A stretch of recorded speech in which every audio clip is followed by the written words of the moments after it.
ራስልን ኩራን ተመልካቾቻችን ከመሃል ሚዲያ የሰዓቱን ዜና ይዤ ቀርቤያለሁ። በቅድሚያም አበይት ነጥቦችን እንሆ። ጠቅላይ ሚኒስትር ዶክተር አብይ አህመድ ጀነራል ታደሰ ወረደን የትግራይ ክልል ጊዜያዊ አስተዳደር ፕሬዝዳንት አድርገው ሾሙ። የኢትዮጵያ ብሔራዊ ምርጫ ቦርድ ምክትል ሰብሳቢ አቶ ብሸት አየለን ጨምሮ የሥራ ዘመናቸው ሊጠናቀቅ የተቃረቡ 3 የቦርድ አባላት በአዲስ ሊተኩ ነው። አሜሪካና ኢራን በኒውክሌር ስምምነት ላይ ቀጥታ ውይይት ቅዳሜ ዕለት እንደሚጀምሩ ዶናልድ ትራምፕ ተናገሩ። ኩራን ተመልካቾቻችን ከመሃል ሚዲያ እነዚህና ሌሎችንም ዜናዎች ይዘን ቀርበናል። ካፍታ በኋላ እንመለሳለን። ዩቲዩብ ቻናሉን ሰብስክራይብ እንዲሚዘቱ ላይክ እና ሼር በማድረግ የመሃል ሚዲያ ቤተሰብ እንድትሆኑ በአክብሮት እንጋብዛለን። አብራችሁን ሁኑ። የማይደገም እድል ፒያሳ ሊሴ ገብረ ማርያም በሚገኘው ሳይታችን ላይ የመጀመሪያውን ብሎክ 90% ሽያጭ አጠናቀን ሁለተኛውን ብሎክ ለሽያጭ አውጥተናል። በ10% ቅድመ ክፍያ ያለምንም አይነት ተጨማሪ ወለድ ሙሉ በሙሉ በኢትዮጵያ ብር ከባለ 1 መኝታ 64 ካሬ ጀምሮ እስከ ባለ 3 መኝታ 141 ካሬ አማራጮችን ይዘንልዎት መጥተናል። ሱቆች አልቆባችሁ ለነበረ ደንበኞቻችን አድዋ 00 ፊት ለፊት ባለው 4000 ካሬ ሜትር ላይ ባረፈው ጎልደን ሞላችን 20 ካሬ ሱቆችን ከግራውንድ እስከ 5ኛ ፎቅ ለሽያጭ ማውጣታችንን ስንገልጽ በታላቅ ደስታ ነው። እንዲሁም በአጭር ጊዜ ወደ ቤታችሁ መግባት ለምትፈልጉ ደንበኞቻችን ሀያት አደባባይ ገንብተን 90% ባደረስነው ሳይታችን ላይ እየኖሩበት የሚከፍሉበትን አማራጭ ይዘን መጥተናል። ለበለጠ መረጃ 0966 02 9902 ይደውሉ።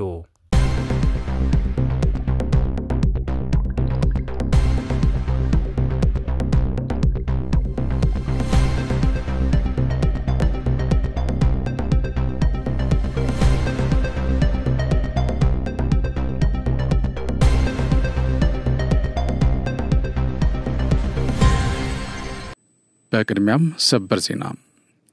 ሌተናል ጀነራል ታደሰ ወረደ አሁን ትግራይ ውስጥ ያለውን ክፍተት ሞልተው ወደፊት ሊወስዱ ይችላሉ የሚል እምነት በብዙ አካላት የታመነ ነው ሲሉ ጠቅላይ ሚኒስትር ዶክተር አብይ አህመድ ተናገሩ።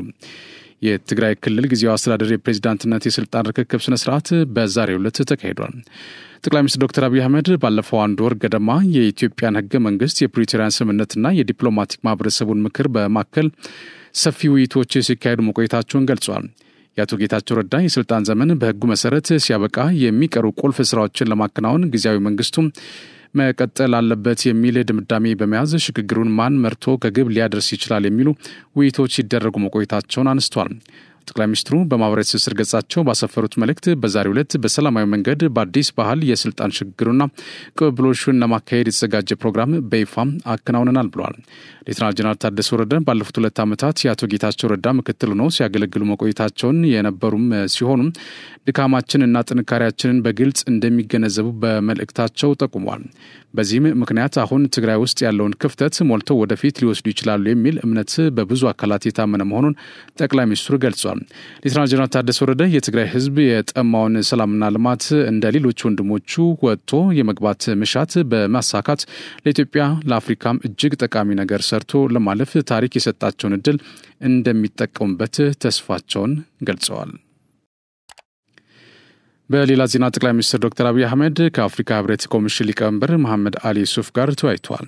ጠቅላይ ሚኒስትሩ በማህበራዊ ትስስር ገጻቸው ባሰፈሩት መልእክት ዛሬ ጠዋት ከአፍሪካ ህብረት ኮሚሽን ሊቀመንበር መሐመድ አሊ ዩሱፍ ጋር በዋና ዋና የቀጠናዊና የሰላምና የጸጥታ ጉዳዮች ላይ ተወያይተናል ሲሉ ገልጸዋል። የኢትዮጵያ ብሔራዊ ምርጫ ቦርድ ምክትል ሰብሳቢ አቶ ብሸት አየለን ጨምሮ የሥራ ዘመናቸው ሊጠናቀቅ የተቃረቡ 3 የቦርድ አባላት በአዲስ ሊተኩ መሆኑ ተገለጸ።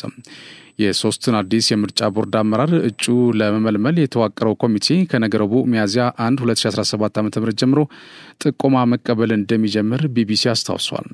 ጠቅላይ ሚኒስትር ዶክተር አብይ አህመድ 8 አባላትን የያዘ የብሔራዊ ምርጫ ቦርድ አባላት እጩ መልማይ ኮሚቴ እንደሰየሙ ይፋ ያደረገው ባለፈው ሳምንት መጋቢት 22 2017 ዓ.ም እንደነበረም ዘገባው አስታውሷል። ኮሚቴው ከተቋቋመ በኋላ የእጩ መልመላ ስራውን ለመምራት የሚያስችሉ እንደ የውስጥ አሰራር መመሪያ ማጽደቅና የመመልመያ ጊዜ ሰሌዳ ማዘጋጀት ያሉ ተግባራት ሲያከናውን መቆየቱን የኮሚቴው ሰብሳቢ ቀሲስ ታጋይ ታደለ ለቢቢሲ ተናግሯል። ዛሬ ማክሰኞ መጋቢት 30 2017 ዓ.ም በሚሰጠው ጋዜጣ መግለጫ ከነገ ጀምሮ ለቀጣዮቹ 21 ቀናት ከህዝብ የውጭ ጥቆማ እንደሚቀበል ይፋ እንደሚያደርግም ሰብሳቢው ገልጿል። ከነገ ሚያዝያ 1 እስከ ሚያዝያ 21 2017 ዓ.ም ጥቆማ የሚካሄደው ቦርዱ ካሉት 5 አባላት ውስጥ ምክትል ሰብሳቢውን ጨምሮ 3 አባላቱን ለመተካት ነው። ቀሲስ ታጋይ እንደሚያስረዱት እነዚህን የምርጫ ቦርድ አመራሮች ለመተካት ሂደት የተጀመረው የስራ ዘመናቸው የማጠናቀቂያ ጊዜ በመቃረብ ነው ብሏል። እጩ ጥቆማ የሚደረግባቸው የቦርድ አባላት ምክትል ሰብሳቢ አቶ ብሸት አየለ እንዲሁም ዶክተር አበራ ደገፉ እና ብዙ ወርቅ ከተተ ናቸው። ላለፈው 5 ዓመታት ከ10 ወራት ገደማ የተቋሙ ስራ አመራር ቦርድ አባላት ሆነው ሲሰሩ ቆይተው እነዚህ አመራሮች የተሾሙት ከ6 ዓመት በፊት በምርጫ ቦርድ ላይ ከተደረገው የህግ ማሻሻያ በኋላ ነው ተብሏል። 2011 ዓ.ም የወጣው የብሔራዊ ምርጫ ቦርድ ማቋቋሚያ አዋጅ ተቋሙ ሙሉ ጊዜ የሚያገለግል 5 የስራ አመራር ቦርድ አባላት እንደሚኖሩትና የስራ ዘመናቸው 6 ዓመታትን እንደሆነ ደንግጓል። የስራ አመራር ቦርድ አባላት ለአንድ ተጨማሪ ስራ ዘመን በድጋሚ ሊሾሙ እንደሚችሉ በአዋጁ ላይ ሰፍሯል። የቦርድ አባላት በአዋጁ ከተሰጣቸው ኃላፊነቶች መካከል የምርጫ ውጤቶች ይፋ ከማድረጋቸው በፊት ማጽደቅ የሚለው ይገኝበታል። በምርጫ ሂደት ውስጥ ውጤትን የሚያዛንፍ የህግ ጥሰት በሚከሰትበት ወቅትም የምርጫ ውጤትን የመሰረዝ እንዲሁም ድጋሚ ምርጫ እንዲካሄድ የመወሰን ኃላፊነት የተሰጠው ለእነዚሁ የቦርድ አባላት ነው። ምርጫ ቦርድ በአሁኑ ሰዓት ካሉት 5 የስራ አመራር ቦርድ አባላት መካከል 3ቱ የተሾሙት ሰኔ 2011 ዓ.ም ነበር። ከአዋጅ መጽደቅ በኋላ የተሾሙት የቦርድ አባላት ምክትል ሰብሳቢው አቶ ብሸት አየለ፣ ዶክተር አበራ ደገፉ፣ ብዙ ወርቅ ከተተና ዶክተር ጌታሁን ካሳ ናቸው። ከዚህ አስቀድሞ በህዳር 2011 ዓ.ም በምርጫ ቦርድ ሰብሳቢነት የተሾሙት ብርቱካን ሚደቅሳ ደግሞ በኃላፊነታቸው እንዲቀጥሉ ተደርገው ነበር። በወቅቱ ከተሾሙት የቦርድ አባላት አንዱ የነበሩት ዶክተር ጌታሁን ካሳ ከ1 ዓመት ከ3 ወር በኋላ በመስከረም 2013 ዓ.ም በፍቃዳቸው ከኃላፊነት ለቀዋል። በምትካቸውም አቶ ፍቅሬ ገብረ ህይወት ህዳር 2013 ዓ.ም ተሾሟል። ባለፈው ዓመት ታህሳስ ላይ ምርጫ ቦርድን በሰብሳቢነት እንዲመሩ ከተሾሙት ሜላት ወርቅ ኃይሉና አቶ ፍቅሬ ውጪ ያሉት የቦርድ አባላት የስራ ዘመናቸው ሊጠናቀቅ የቀረበው የ3 ወራት ገደማ ዕድሜ እንደሆነም ተመላክቷል። ከብዙዎች የቦርድ አባላት በ1 ዓመት ከ3 ወር ዘግይተው የተመረጡት አቶ ፍቅሬ የስራ ዘመናቸው ለመጠናቀቅ ከ2 ዓመት ያነሰ ጊዜ ይቀረዋል። የስራ አመራር ቦርድ አባላት ለአንድ ተጨማሪ የስራ ዘመን በድጋሚ ሊሾሙ እንደሚችል የሚገልጸው የምርጫ ቦርድ ማቋቋሚያ አዋጅ ይህንን የማድረግ ስልጣን የጠቅላይ ሚኒስትሩ እንደሆነም ይደነጋል። ጠቅላይ ሚኒስትሩ የትኛውንም የስራ አመራር ቦርድ አባል የስራ ዘመኑ ባለቀ በ1 ወር ጊዜ ውስጥ በድጋሚ የሚያሾሙት በቀጥታ ለሕዝብ ተወካዮች ምክር ቤት በማቅረብ እንደሆነም በአዋጁ ላይ ሰፍሯል። አሁን የስራ ዘመናቸው የተጠናቀቁ የቦርድ አመራሮች በድጋሚ ሊመረጡ ይችሉ እንደሆነ ከቢቢሲ ጥያቄ የቀረበላቸው ቀሲስ ታጋይ የእጩ መልማይ ኮሚቴው መቋቋም በስራ ላይ ያሉት የቦርድ አባላት ጊዜ እንደማያራዝም የሚያመላክት መሆኑን የሚገልጽ ምላሽ ሰጥቷል። ቀሲስ ታጋይ ስልጣኑ የጠቅላይ ሚኒስትር ስለሆነ እዚያው ማራዘም ይችሉ ነበር፣ ነገር ግን ቀጥታውን እንድናስመርጥ ይህንን ኮሚቴ የማዋቀር ስልጣን የእሳቸው ስለሆነ አድርገውታል በማለት አብራርተዋል። ይሁንና ነባሮች የቦርድ አባላት በሱ የሚጠቆሙና የማጣራት ሂደቱን የሚያለፉ ከሆነ በእጩነት የሚቀርቡበት መንገድ ዝግ እንዳልሆነ ተናግሯል። በምርጫ ቦርድ ማቋቋሚያ አዋጅ መሰረት አዲስ የስራ አመራር ቦርድ አባላትን የመሾም ሂደት 3 ደረጃዎችን ያልፋል። የመጀመሪያው ሂደት በጠቅላይ ሚኒስትሩ በሚቋቋም ገለልተኛ ኮሚቴ አማካኝነት እጩ አባላትነትን መመልመል እንደሆነ ዘገባው አስታውሷል። በኦሮሚያ ክልል የሰላምን መንገድ የመረጡ ታጣቂዎችን ከመቀበል ጎን ለጎን የሰላም አማራጭን ባልተቀበሉት ላይ የተወሰደ ባለው የህግ ማስከበር እርምጃ ዘላቂ ሰላም እየሰፈነ መምጣቱን የክልሉ ኮሚኒኬሽን ቢሮ አስታወቀም። ከኢትዮጵያ ዜና አገልግሎት ጋር ቆይታ ያደረጉት የክልሉ ኮሚኒኬሽን ቢሮ ኃላፊ አቶ ኃይሉ አዱኛ በክልሉ የልማትና የሰላም ግንባታ ስራዎች ውጤታማ በሆነ መልኩ እየተከናወኑ መሆኑን ተናግረዋል። በክልሉ በተገኘው ሰላም የተቋርጠው የነበሩ የልማት ፕሮጀክቶች ዳግም መጀመራቸውን፣ ህዝቡም በሙሉ አቅሙ በልማት እንዲሳተፍ እድል የተፈጠረ መምጣቱን ጠቅሷል። በአዲስ መልክ የተዘረጋው የቀበሌ አደረጃጀትም ሰላምና ደህንነትን ከማረጋገጥ አንጻር ትልቅ አስተዋጽኦ እያበረከተ ነው ብሏል። በበጀት ዓመቱ ባለፉት ወራትም በመሰረተ ልማት ዝርጋታ፣ ማህበራዊ ልማት ስራዎችን በማጠናከር በፍትህና በገቢ አሰባሰብ በኩል የተሳካ ስራ ተሰርቷል ነው ያሉት። ከሁሉም በላይ የክልሉ መንግስት ለሰላም የከፈተው በር ትልቅ ውጤት ማምጣቱን ገልጸው ባለፉት ወራት በርካታ የቀድሞ ታጣቂዎች ወደ ሰላም መጥተው የተሃድሶ ስልጠና መውሰዳቸውን ገልጸዋል። የግጭት አፈታት ሂደቱም በመንግስትና በህዝቡ ተከታታይ ጥረትና ነባሩን የኦሮሞ የገዳ ስርዓት ማዕከል ባደረገ መልኩ ሲከናወን መቆየቱን ተናግረዋል። የቀድሞ ታጣቂዎች የተሃድሶ ስልጠና ከወሰዱ በኋላ የስራ ዕድል እንዲመቻችላቸው ይደረገ ሲሆን ከፊሎቹም በመንግስት መዋቅር ውስጥ እንዲሳተፉ መደረጉን ተናግረዋል። ታጣቂዎቹ ወደ ማህበረሰብ ተቀላቅለው ኑሯቸውን ማሻሻል እንዲችሉና የክልሉ መንግስት የልማት ውጥኖች እንዲያግዙ የተደረገ መሆኑን አክሏል። በክልሉ የሰፈነውን ሰላም ዘላቂ ከማድረግ አንጻር በዚህ ዓመት የተዘረጋው የቀበሌ አደረጃጀት መዋቅር ትልቁ አስተዋጽኦ ማበርከቱንም አቶ ኃይሉ አስረድቷል። የቀበሌ አደረጃጀቱ የተቀላጠፈ የመንግስት አገልግሎት ተደራሽ ማድረግ፣ የህዝቡን ተሳትፎ ማሳደግና ሰላምና ደህንነትን ለማረጋገጥ ታልሞ መተግበሩን አስታውሷል። በዚህም በክልሉ በአዲስ መልክ በተዘረጉ የቀበሌ መዋቅሮች ህዝብ ተደራጅቶ ለአካባቢው ሰላምና ደህንነት ዘብ እንዲቆም ምቹ ሁኔታ መፈጠሩንም ገልጿል። በቀጣይም ህዝቡ በየአካባቢው ተደራጅቶ ሰላምና ደህንነትን ማረጋገጥ እንዳለበት ጠቁመው መንግስትም ወደ ሰላም ባልመጡ ታጣቂዎች ላይ የህግ ማስከበር እርምጃ እየወሰደ መሆኑን ተናግሯል። በተወሰዱ የህግ ማስከበር እርምጃዎችም ሰሜን ሸዋ፣ ምስራቅ ሸዋ፣ ምዕራብ ሸዋ እንዲሁም በምስራቅና ምዕራብ ወለጋ ዞኖች ሰላም እየተረጋገጠ መምጣቱን ገልጸዋል። አሁንም የክልሉ መንግስት የሰላም ጥሪ ክፍት መሆኑን አረጋግጠው ህዝቡ ዘላቂ ሰላም ለማስፈን ጥረቱን እንዲያጠናክርም ጠይቀዋል። የኦሮሚያ ክልላዊ መንግስት በዚህ ዓመት መጀመሪያ ላይ ከ7,000 በላይ ቀበሌዎች በአዲስ መልክ በማደራጀት ከ50,000 በላይ ባለሙያዎች መመደቡ ተገልጿል። በአማራ ክልል ወቅታዊ ሰላም የልማትና የመልካም አስተዳደር ስራዎች ላይ ያተኮረ ውይይት በባህር ዳር ከተማ እየተካሄደ ነው። በውይይቱ የክልሉ ርዕሰ መስተዳድር አቶ አረጋ ከበደና የክልሉ ምክር ቤት አፈ ጉባኤ ወይዘሮ ፋንቱ ተስፋይ፣ በብልጽግና ፓርቲ የአማራ ክልል ቅርንጫፍ ጽህፈት ቤት ኃላፊ አቶ ይርጋ ሲሳይና ሌሎች የክልሉ ከፍተኛ አመራሮች እንዲሁም የተቋሙ ኃላፊዎች ተገኝተዋል። በውይይቱ በክልሉ የልማትና የመልካም አስተዳደር ስራዎች ላይ በማተኮር ምክክር እንደሚደረግም ተገልጿል። በተጨማሪም በክልሉ ወቅታዊ ሰላምና መረጋጋት ጉዳዮች ላይ በመምከር አቅጣጫዎች እንደሚቀመጡ ተመላክቷል። ሀገራዊ ምክክር ኮሚሽን ባለፉት 4 ቀናት የአጀንዳ ማሰባሰብ ስራ በባህር ዳር ከተማና ሌሎች አካባቢዎች እያካሄደ መሆኑ ይታወቃል። በሴቶች ላይ የሚፈጸሙ ከባድ ጾታዊ ጥቃቶችና ሞት የሚፈጽሙ ተከሳሽና ወንጀለኞች ጉዳዮች በመከታተልና ህጋዊ ውሳኔ በሚሰጡ ዳኞች ላይ በተለያየ መንገድ የሚገለጽ ጫና እየደረሰ ነው ሲል የትግራይ የዳኞች ማህበር አማረረም። ማህበሩ ከባባድ ወንጀሎች ለሚከታተሉና ህጋዊ ውሳኔ ለሚሰጡ ዳኞች አስፈላጊውን የደህንነትና የጸጥታ ከለላ እንዲሰጥ አበክሮ ጠይቋል። ማህበሩ በላከው መግለጫ በሴቶች ላይ የሚፈጸሙ ከባድ ጾታዊ ጥቃቶችና የሞት ጉዳዮች የሚከታተሉ ውሳኔ የሚሰጡ ዳኞች የስራቸውን ነጻና ገለልተኛ ሆነው ለመከወን እጅግ ተቸግረዋል ሲል ከታማኝ ምንጮች የተገኘ መረጃ አመላክቷል። ዳኞቹ ስራቸውን ተረጋግተው በሰከነ የህግ አካሄድ እንዳይመለከቱ በተለያዩ መንገዶች ጫና እየደረሰባቸው ነው። ስለሆነም ላለባቸው የደህንነታቸው አደጋ በቂ ከለላ በማጣታቸው ምክንያት ስራውን ከማቆማቸው በፊት የክልሉ ከፍተኛ ፍርድ ቤት ከሚመለከታቸው የጸጥታ አካላት ጋር በመመካከር ችግሩ በአፋጣኝ መፍታት አለበት ሲል አሳስበዋል። ከጦርነቱ በኋላ የትግራይ ዳኞች በከፍተኛ ፖለቲካዊ፣ ማህበራዊና ኢኮኖሚያዊ ችግሮች ቅርቃር ውስጥ ሆነው በማገልገል ላይ ይገኛሉ። ጥያቄያቸውም ይመለስላቸው ሲል ጥሪ ማቅረቡን ምንጮች ገልጸዋል።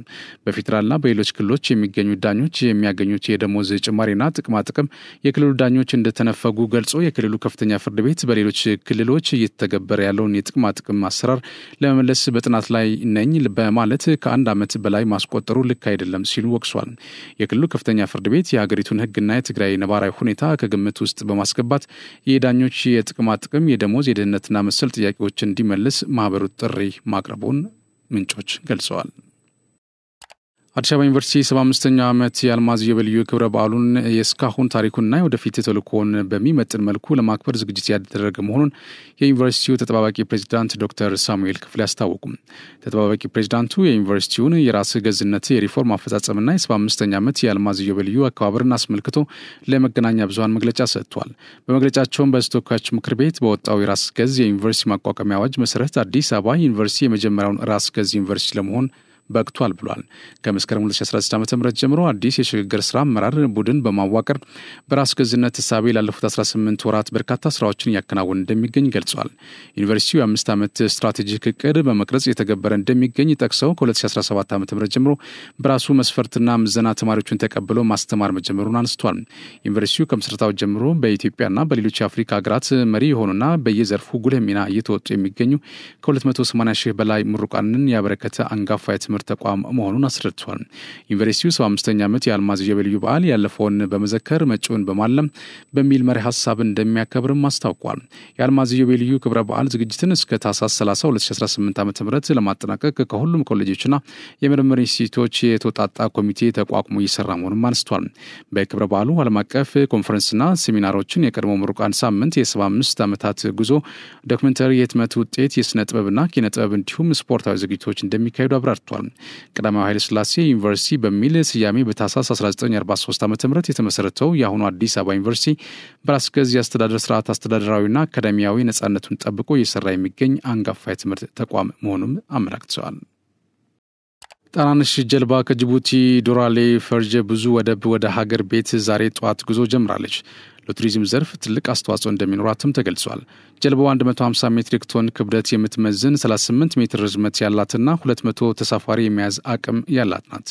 ለጉዞ የሚሆን የዝቅተኛ መካከለኛና ከፍተኛ የኃይል ተሸካሚ መስመሮች በኮሪደሩ የሚቆረጡና ተለዋጭ መንገድ የተዘጋጀላቸው ሲሆን 2 ተጨማሪ ጎታች ተሽከርካሪዎችና የቴክኒክ ባለሙያዎች የተመደበው ከጀልባዋ ጋር ጉዞ መጀመሩን ተገልጿል። ከጅቡቲ ተነስታ በዲኪል ካልፍ መንገድ እንደምትንቀሳቀስና በአማካይ ከ7 ቀናት በኋላ ኮሪደሩን ታቋርጣለች ተብሎ እንደሚጠበቅ በጅቡቲ ኢትዮጵያ ኤምባሲ መረጃ ያመለክታል። የጣናነሽ ጀልባ ላለፉት ጊዜያት አስፈላጊው ክትትል ሲደረግላት እንደቆየና በአማካይ ከ3 ወራት በኋላ ጎርጎራ ትደርሳለች ተብሎ ይጠበቃል። ጀልባዋ ለመዝናኛ አገልግሎት በመጠቀም በኢትዮጵያ እያደገ ያለው የቱሪዝም ዘርፍ ላይ ትልቅ አስተዋጽኦ የማበርከት አቅም እንዳላትም ኤምባሲው አመላክተዋል። እየጣለ ያለው ዝናብ ለበልግ አብቃይ አካባቢዎች ምቹ በመሆኑ አርሶ አደሩ የሰብል ልማቱን ማቀላጠፍ እንዳለበት በኢትዮጵያ ሜትሮሎጂ ኢንስቲትዩት የምስራቅ አማራ ሜትሮሎጂ አገልግሎት ማዕከል አሳሰበም። የማዕከሉ የልማት ሜትሮሎጂ ዴስክ ኃላፊ አቶ እንዳለማ ወልዴ ለኢትዮጵያ ዜና አገልግሎት እንደገለጹት የዘንድሮ የበልግ ዝናብ ፈጥነው ለሚደርሱ ሰብሎች ምቹ ናቸው። አርሶ አደሩ በምስራቅ አማራ ዞኖች የሚዘንበውን ቀላልና መካከለኛ ዝናብ ተጠቅሞ ፈጥነው ወደ መድረስ የሚችሉ ሰብሎች ላይ በማተኮር የዘር ስራውን ማቀላጠፍ እንዳለበትም ገልጿል። ከዚህ ጎን ለጎንም የሚዘንበውን ዝናብ በማሳ ዳር አቅቦ በማስቀረትና ወደ ግድቦችና ኩሬዎች በማስገባት የዘሩት ሰብል ምርታማ እንዲሆን አልመው መስራት እንዳለባቸው አሳስበዋል። የበልግ ዝናብ ለሰብል ልማት፣ ለእንስሳት ግጦሽ፣ ለአትክልትና ፍራፍሬ ልማትም የሚያስገኘው ጠቀሜታ ከፍ ያለ በመሆኑ በአግባቡ መጠቀም እንደሚገባም ተናግረዋል። የበልግ ዝናብ ደረቅና ሞቃት የአየር ጸባይ ስለሚፈጥር ህብረተሰቡ ከተለያዩ በሽታዎች ራሱን እንዲጠብቅ ያሳሰቡት አቶ እንዳለማው በተለይ የወባ ማረቢያ ስፍራዎች ማጽዳት ይኖርበታል ብሏል። የደቡብ ወሎ ዞን ግብርና መምሪያ የሰብል ልማት ቡድን መሪ አቶ ይመር ሰይድ በበኩላቸው በዞኑ የበልግ ዝናብን በመጠቀም ከ50 ሺህ ሄክታር የሚበልጥ መሬት በተለያዩ የሰብል ዘር ተሸፍኗል ብሏል። አርሶ አደሩ ያገኘውን እርጥበት ተጠቅሞ ወደ ልማቱ እንዲገባ በየደረጃው ባሉ የግብርና ባለሙያዎች እገዛ ይደረግ እንደሚገኝም ጠቁሟል። በዞኑ ከ104 ሺህ ሄክታር በላይ መሬት በበልግ በማልማት ከ2 ሚሊዮን ኩንታል በላይ ምርት ለመሰብሰብ ታቅዶ የተሰራ መሆኑን ከዞኑ ግብርና መምሪያ የተገኘው መረጃ አመላክቷል። የቤልትና ሮድ ኢኒሼቲቭ ለኢትዮጵያና ቻይና አጋርነት መጠናከር ጉልህ አስተዋጽኦ ማበርከቱን በቻይና የኢትዮጵያ አምባሳደር ተፈራ ደርበው ገለጹ። አምባሳደር ተፈራ ከቻይና ዴይሊ ዕለታዊ ጋዜጣ ጋር በነበራቸው ቆይታ የኢትዮጵያና ቻይና ዲፕሎማሲያዊ ግንኙነት ከጀመረ 55 ዓመታትን ማስቆጠሩን አውስተዋል። ለሁለቱ ሀገራት ጠንካራና የጠለቀ አጋርነት የቤልትና ሮድ ኢኒሼቲቭ ወሳኝ ድርሻ እንዳለው አነስቷል። ቻይና ወደብን ጨምሮ ያላት የንግድ አማራጮች ከኢትዮጵያ ጋር ያላትን ትብብር ማጠናከር የሚያስችል እንደሆነም ተናግሯል። ኢትዮጵያም ያለውን እድል በመጠቀም በቻይና የኤሌክትሮኒክስ ንግድ የበይነ መረብ አማራጭ ብሔራዊ የንግድ ቋት በመክፈት የግብርና ምርት ኤክስፖርቷን እያሳደገች እንደምትገኝ አመላክቷል። የኢትዮጵያ ቡና በቻይና በተለይም በወጣቱ ትውልድ ይበልጥ ተወዳጅነቱ የጨመረ መምጣቱን አምባሳደሩ ገልጿል። ኢትዮጵያ ወደ ቻይና የምትልከውን የቡና መጠንና አጠቃላይ የሀገራቱ የሁለትዮሽ የንግድ ልውውጥ በከፍተኛ ሁኔታ አድጓል። ኢትዮጵያ የቻይና ዋንጫ የንግድ አጋር ስትሆን ቻይናም ለኢትዮጵያ ቁልፍ የንግድ እና ኢንቨስትመንት ሽሪክ ናት ብሏል። አምባሳደር ተፈራ የሁለቱ ሀገራት የንግድ ልውውጥ ለማድረግ የቤልት እና ሮድ ኢኒሼቲቭ ወሳኝ ሚና ተጫውቷል ነው ያሉት። የኢትዮ ጅቡቲ የባህር ቡር ትራንስፖርት አገልግሎት የኢኒሼቲቭ አካል እንደሆነና የንግድ ትስስርን እያሳለጠ እንደሚገኝ ገልጿል። ኢኒሼቲቭ ኢትዮጵያ ወደ ቻይና ለምትልከው የቡና መጠን ማደግ ወሳኝ አበርክቶ እንዳለውም ነው ያስረዱት። ቻይና የኢትዮጵያን የኤነርጂ ዘርፍ እየደገፈች እንደምትገኝና የገናሌ ዳዋ 2 የኤሌክትሪክ ኃይል ማመንጫና የአዳማ የንፋስ ኃይል ማመንጫ ፕሮጀክቶች ላብነት ጠቅሷል። ኢትዮጵያ በአረንጓዴ ኢኮኖሚ ልማት ላይ በትኩረት እየሰራች እንደምትገኝ ገልጸው የኤሌክትሪክ መኪና ገበያን የዚሁ ስራ አካል መሆኑን አነስቷል። 5 10 ዓመታትን የተሻገረው የሁለቱ ሀገራት የሁለትዮሽ ጠንካራ የንግድና ትብብር ዜጎችን ተጠቃሚ እያደረገ ነው ብሏል። ከፍተኛ ወጪ የሚጠይቁት የትራንስፖርትና የመሰረተ ልማት ፕሮጀክቶች ኢትዮጵያን በማዘመን በኩል ድርሻው ወሳኝ እንደሆነም ነው ያነሱት። ኢትዮጵያና ቻይና ዲፕሎማሲያዊ ግንኙነታቸውን የጀመሩት እንደ አውሮፓውያን ዘመን ቀመር በ1970 መሆኑን መረጃዎች አመላክተዋል። የግሪክ ባለሀብቶች በኢትዮጵያ ያሉት ምቹ የኢንቨስትመንት እድሎች ተጠቅመው በዘርፉ እንዲሰማሩ ጥሪ ቀረበ። የኢትዮ ግሪክ የቢዝነስና ኢንቨስትመንት ፎረም በግሪክ አቴንስ ተካሂዷል። ፎረሙን ያዘጋጁት በሮም የኢትዮጵያ ኤምባሲ፣ በግሪክ የኢትዮጵያ ቆንስላና የግሪክ አፍሪካ ንግድ ምክር ቤት በጋራ በመተባበር ነው። በፎረም ላይ የኢትዮጵያና የግሪክ የውጭ ጉዳይ ሚኒስትር ተወካዮች፣ የተለያዩ የመንግስት ተቋማት፣ የኢትዮጵያና የግሪክ የንግድ ማህበረሰብ አባላት ተሳትፈዋል። የፌዴራል ውጭ ጉዳይ ሚኒስትር ተወካይ ወይዘሮ ወርቅ አፈራው አክሊሉ ኢትዮጵያ ተግባራዊ ያደረገችው ሀገር በቀል ማክሮ ኢኮኖሚ ፖሊሲ ለውጭ ባለሀብቶች ምቹ ሁኔታ መፍጠሩን አመላክተዋል። በኢትዮጵያና በግሪክ መካከል ያለውን የንግድና ኢንቨስትመንት ግንኙነት ማጠናከር የሚያስችሉ አማራጮች እንዳሉም ገልጸዋል። በሮም የኢትዮጵያ ኤምባሲ ምክትል ሚስዮን መሪ አቶ አሰፋ አብዩ ኢትዮጵያ ያላትን ሰፊ የንግድና ኢንቨስትመንት አማራጮች እንዳላትና ከቅርብ ዓመታት ወዲህ በአፍሪካ ፈጣን ኢኮኖሚ ያስመዘገበች መሆኗን ተናግረዋል። የግሪክ ኩባንያዎች በኢትዮጵያ በኢንቨስትመንት እንዲሰማሩና የሀገሪቱን ምርት እንዲገዙ ጥሪ አቅርበዋል። የኢትዮጵያ ኢንቨስትመንት ኮሚሽን ምክትል ኮሚሽነር አቶ ዳጋቶ ኩምቤ በፎረሙ ኢትዮጵያ ያላትን ልዩ ልዩ ኢንቨስትመንት አማራጮች፣ የውጭ ኢንቨስትመንትን ለማበረታታት የተዘረጉ የህግ ማዕቀፎች፣ አሰራሮችና ማበረታቻዎችን አስመልክቶ ገለጻ አድርገዋል። በኢትዮጵያና ግሪክ ኩባንያዎች መካከል የአንድ ለአንድ የንግድ ውይይቶች በማድረግ የሀገራቱን ትብብር ለማጠናከር ስምምነት ላይ መደረሱን በሮም የኢትዮጵያ ኤምባሲ መረጃ አመላክቷል። በሮም የኢትዮጵያ ኤምባሲ ግሪክ፣ ቆጵሮስ እና ማልታን ይሸፍናል። ኢትዮጵያና ግሪክ ዲፕሎማሲያዊ ግንኙነታቸውን እንደ አውሮፓውያን የዘመን ቀመር በ1917 መጀመራቸውን መረጃዎች አመላክተዋል። የኢትዮጵያ አየር መንገድ ወደ ተባበሩት አረብ ኤምሬቶች ሻርጃ ከተማ ከግንቦት 24 ቀን 2017 ዓ.ም ጀምሮ አዲስ የበረራ አገልግሎት የሚጀምር መሆኑን አስታውቋል። የአዲስ የበረራ አገልግሎት በሳምንት ለ4 ቀናት የሚደረግ መሆኑን የአየር መንገዱ በማህበራዊ ትስስር ገጹ ባስተላለፈው መልእክት አስታውቋል። የኢትዮጵያ አየር መንገድ የሚጀምረው አዲስ የበረራ መስመር መንገደኞች በተቀላጠፈ የበረራ አማራጭ የደማቅ ባህልና ሰፊ የኢኮኖሚ ዕድሎች ባለቤት ወደ ሆነችው ሻርጃ ከተማ በቀላሉ እንዲጓዙ እንደሚያስችልም አስታውቋል። የማይደገም እድል ፒያሳ ሊሴ ገብረ ማርያም በሚገኘው ሳይታችን ላይ የመጀመሪያውን ብሎክ 90% ሽያጭ አጠናቀን ሁለተኛውን ብሎክ ለሽያጭ አውጥተናል። በ10% ቅድመ ክፍያ ያለምንም አይነት ተጨማሪ ወለድ ሙሉ በሙሉ በኢትዮጵያ ብር ከባለ 1 መኝታ 64 ካሬ ጀምሮ እስከ ባለ 3 መኝታ 141 ካሬ አማራጮችን ይዘንልዎት መጥተናል።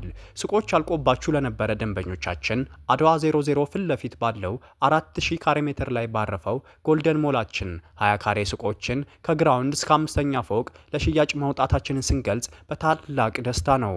እንዲሁም በአጭር ጊዜ ወደ ቤታችሁ መግባት ለምትፈልጉ ደንበኞቻችን ሀያት አደባባይ ገንብተን 90% ባደረስነው ሳይታችን ላይ እየኖሩበት የሚከፍሉበትን አማራጭ ይዘን መጥተናል። ለበለጠ መረጃ 0966 02 9902 ይደውሉ።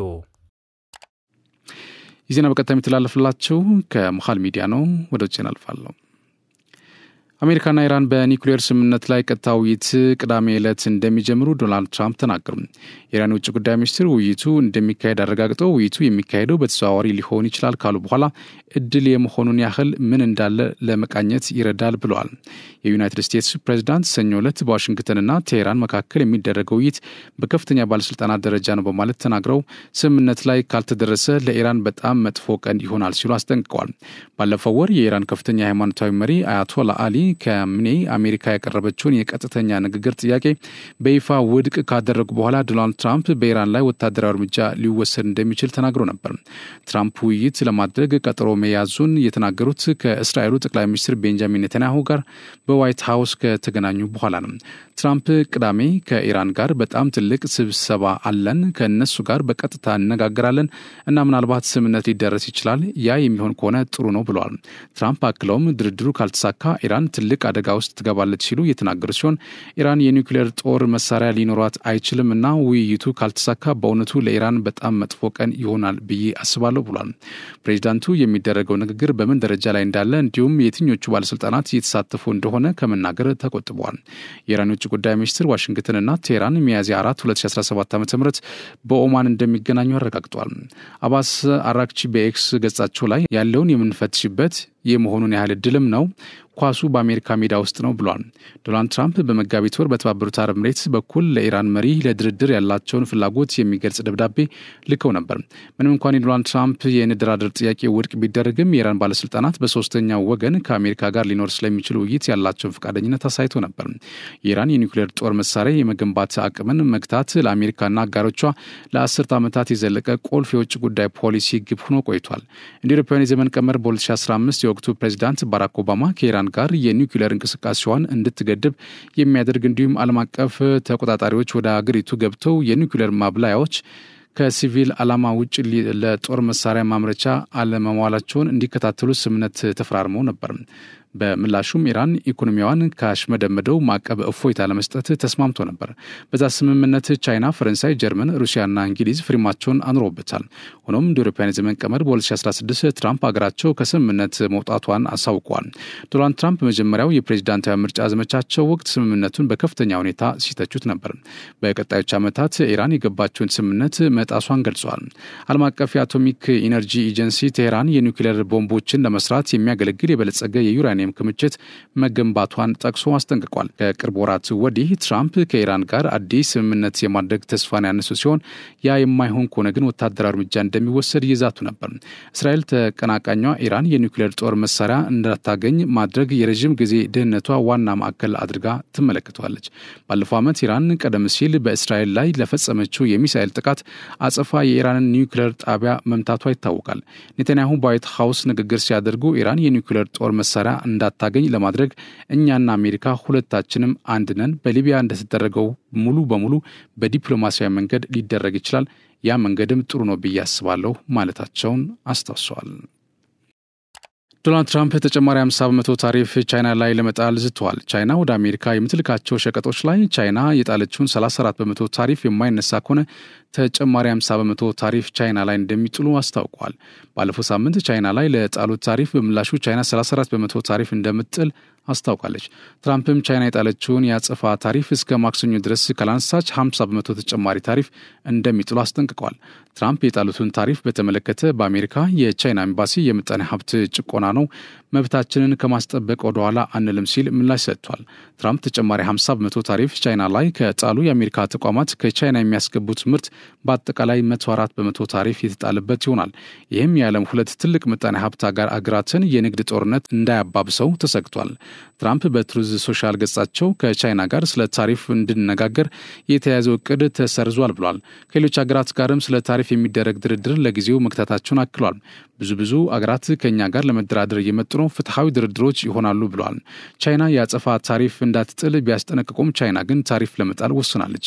የቻይና ኤምባሲ ቃል አቀባይ ሉፒንጊዮ ቻይናን ማስፈራራት ትክክለኛ አካሄድ አይደለም፣ አሜሪካ ራስ ወዳድ ፍላጎቷን ለሌሎች ሀገራትን እየጎዳች ማስፈጸም ትፈልጋለች ብሏል።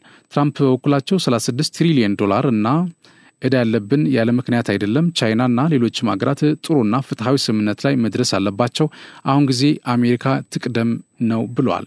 በዋናነት ምርታቸውን ወደ አሜሪካ የሚልኩ የቻይና ፋብሪካዎች ዋነኛ ተጎጂ ይሆናሉ። ቻይና ኤሌክትሮኒክስ፣ የእንጨት ምርት፣ መኪና እንዲሁም ሌሎች ሸቀጦች ወደ አሜሪካ ትልካለች። የትራምፕን ታሪፍ ተከትሎ በዓለም አቀፍ የስቶክ ገበያ ላይ መዋዠቅ ታይቷል። የገበያ መቀዛቀዝም ተስተውሏል። የአሜሪካ ስቶክ ገበያን ጨምሮ ዋና የአውሮፓ ስቶክ ገበያዎች አሽቆልቁሏል።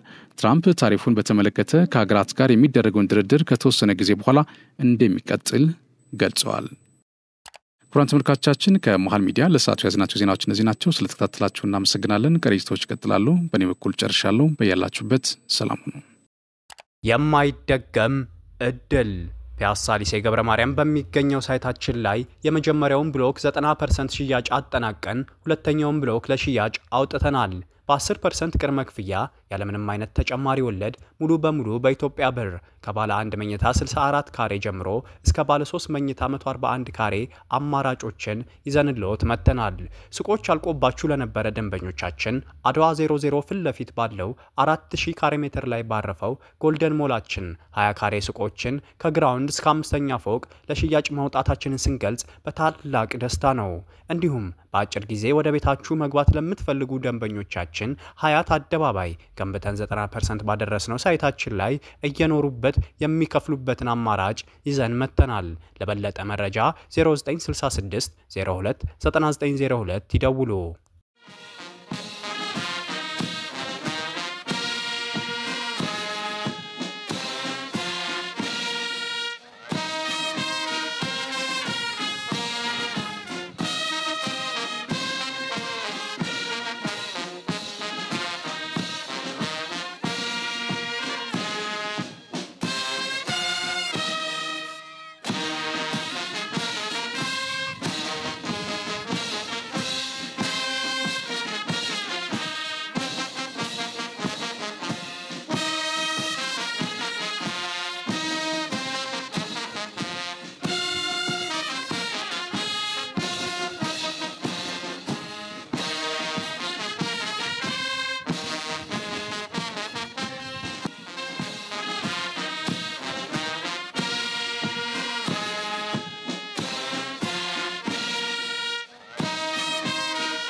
ይኸውልህ